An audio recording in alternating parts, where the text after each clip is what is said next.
Now this topic is advanced, so just have a review of this. What happens when A has dependent columns in QR factorization? Well, what it means is that, for example, if this is 1, 1, 1 and this guy is 2, 2, 2, the second column of A is some dependent column of the first one, or in fact the third column is actually also dependent on the first one. So what will happen in this case? You'll realize that when this happens, then the generation of the queues will become a zero vector.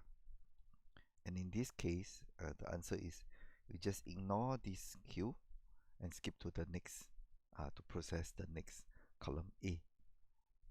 We do not expect you to work on this problem unless it is a very simple case of a 2 by 2 or only a 3 by 3 matrix. What will also happen is that then the R matrix,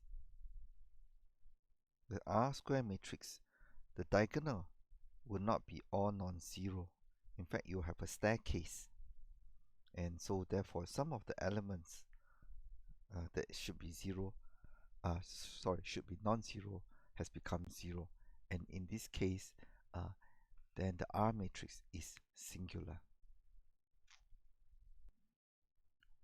The other advanced question which we also will briefly only discuss is how to get a full QR decomposition. Remember that A is m by n, and then Q is now m by n, and R is now n by n. A full decomposition, so this is the economy decomposition. A full decomposition, A is still m by n, Q is m by m, R is m by n. So this is the difference. And for example, if m is greater than n, then we have a tall and skinny A. In this case, what we will get is the Q matrix. It can be broken up into two sets, Q1 and Q2. The R1, because now this is also a rectangle matrix. The interesting thing part is that the bottom part of the R matrix now is the zero element. It means that there is no contribution by Q2 to construct A. Only Q1 spans the column space of A, and Q2 is actually perpendicular to Q1.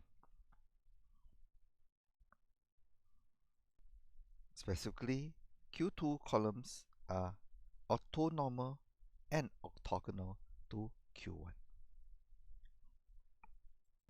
How do we find a full factorization?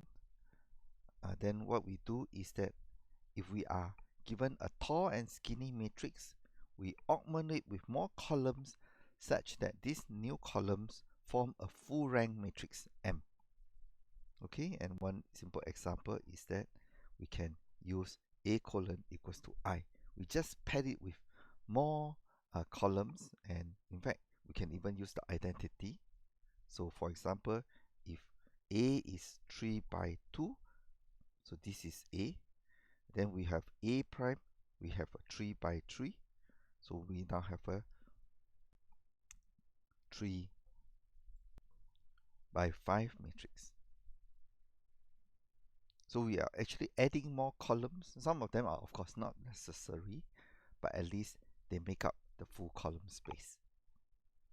Then we apply the Gram-Schmidt on this, noting that the first few columns of A are in front and the A tilde are at the back. And what we'll get is that we'll be able to construct Q1 and Q2 from this matrix. Lastly, this is also quite important. We know that QTQ is the identity matrix, and we know that QQT sometimes is not equals to I, and it's not equals to I when QQT when Q is rectangle. But QQT, we have said in the first few slides that it is a projection matrix. And a projection matrix is important.